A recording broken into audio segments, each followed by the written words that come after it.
back in the garage. As you can see here, got the 4Runner pulled in, got some lights going to illuminate. Getting ready to start assembling battery, get that all disconnected, as we're going to be disconnecting a lot of electrical components. I just took out the air box, the complete assembly, disconnected the battery. There were some hoses that were connected to the air box that I disconnected. Just disconnected this throttle cable, or this is the transmission kickdown cable, I think. So disconnected that, and then you got this section here where you gotta, it's kind of hard with two hands, but you gotta pull the pin out. All right, get that out of the way. Kind of push that out of the way. We're gonna do the same thing here with these two cables. I believe we got to do it too. So I just been working to disconnect as much as I possibly can in anticipation for tomorrow.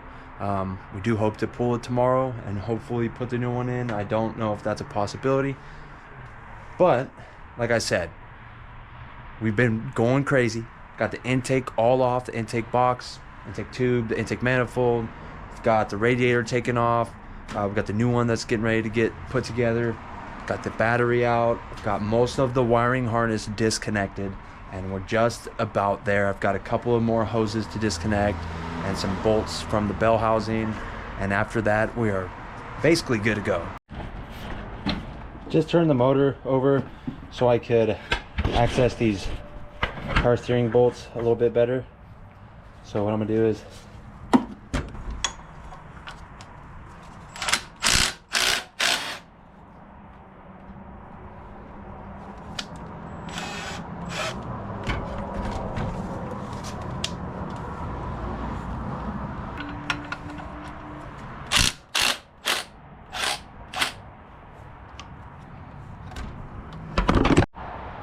just getting ready to wrap it up here tonight.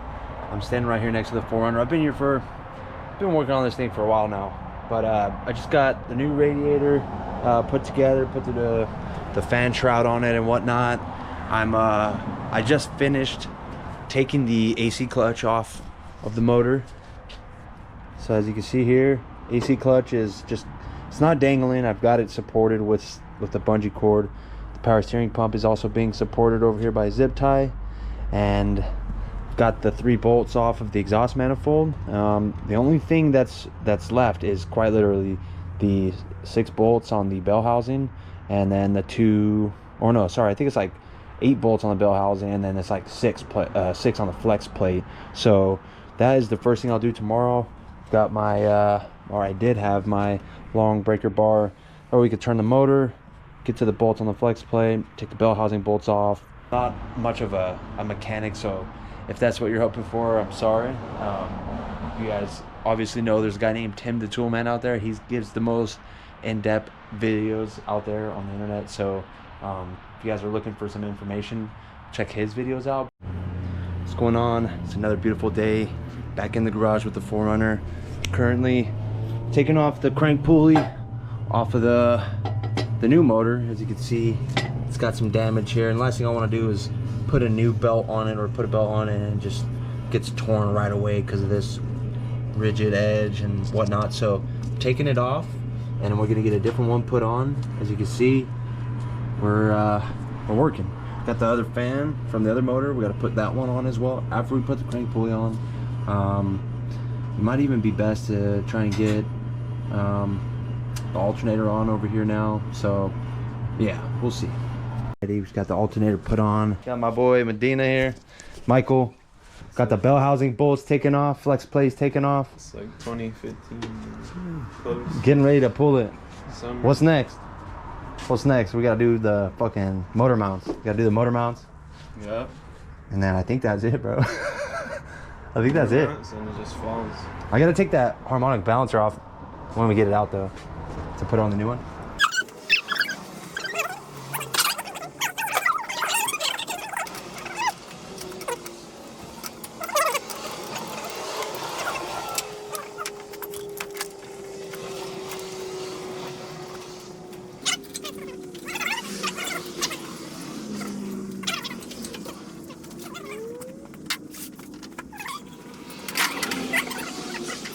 So everything should be disconnected. The only thing is the exception of maybe Should be. there might be some wires. No, I saw when we were down there moving around. I saw it break free, bro. All right, so I'm gonna pull on it a little bit, yeah.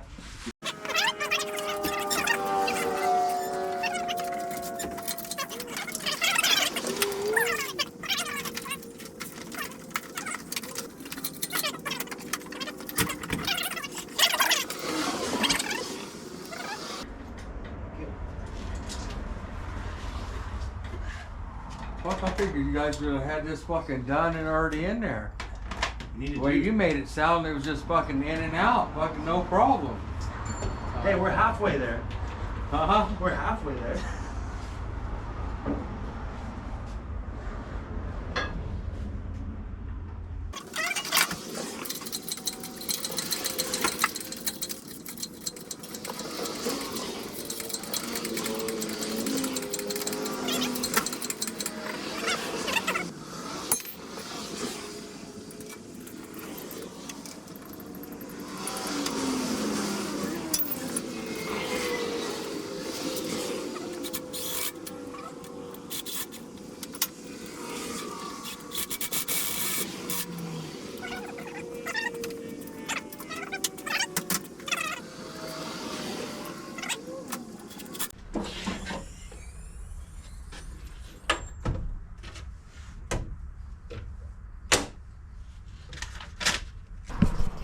Got my little checklist set up on the toolbox with some magnets, and I'm gonna get some gloves on, get started, probably turn on the speaker, get some music on.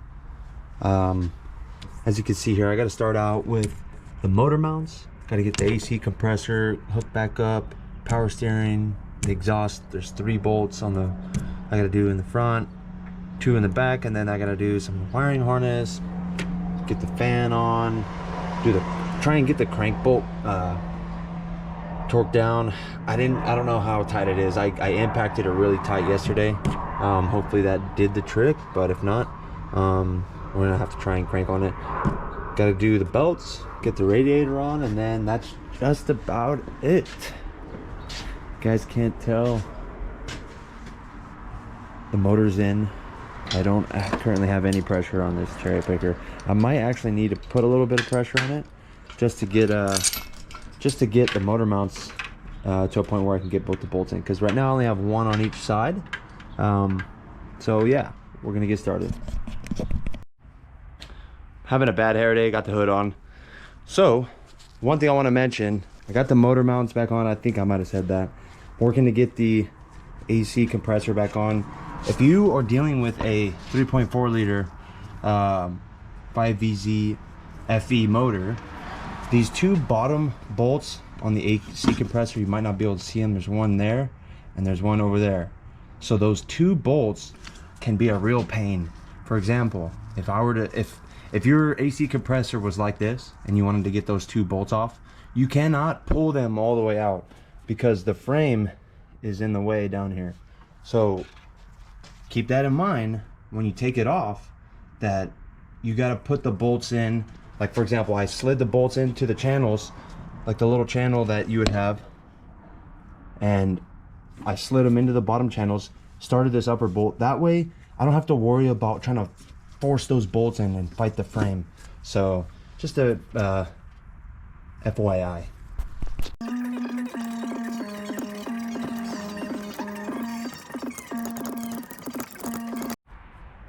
So we've got the power steering pump back on, AC compressors on, got those tightened down really good. Now I need to get underneath and connect the exhaust. After that, probably end up moving on to the wiring harness, which means I'll have to take off this whole top piece. So intake manifold, and now that I'm doing that, I'm even noticing, looks like there's a little bit of a difference between the 2 manifolds that I have. So I think I might actually need to take off this bracket and swap it over to this one. I don't know, we'll see. Well, I'm trying to get some of these hoses put back, and man, look at that. I'm pretty sure that's like the heater for the rear seats or something. I don't know how well you can see the pipe that it just broke off when I was trying to pull the hose off. I don't know, man, that's crazy. So The previous owner had put this copper pipe on. I guess I'm just gonna have to do that for now, unfortunately. It's another quick update. Been pushing along. Got a bunch of these heater hoses and vacuum lines hooked up on this side. Got some wiring on this side completed. AC compressor and power steering pumper done. We've got the wiring underneath the lower plenum of the intake manifold.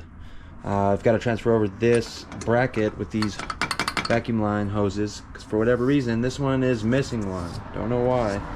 It's missing this larger one. So instead of using this upper plenum, I'm just going to use this one since it has throttle body on. Just swap over everything, or at least these hoses. So that's what I'll do now.